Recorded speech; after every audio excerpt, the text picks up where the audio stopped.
The early morning sun was a blinding ball of fire in the sky, and the hot air shimmered as it rose off the long queue of fuel trucks that snaked the curve and disappeared over the rise beyond. Jim Raynor squinted behind a pair of motor shades, brought the tanker to a stop, switched off the ignition, and leaned back. During the hours he'd already spent on the line, he'd memorized every scuff and speck of dirt on the back end of the truck in front of him.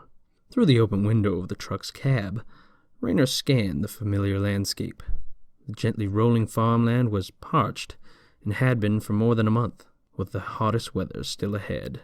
After a brief interlude, winter would fall like a hammer, and the land would be covered with a thick layer of white.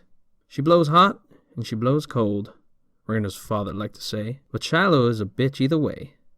The tedious grind had been difficult for the restless 18-year-old to get used to, but he had suffered through the first few weeks of the Vespine gas ration with no complaints. His parents had enough to worry about already. The ongoing guild wars had diverted resources away from the planet, and according to his father, most other worlds too.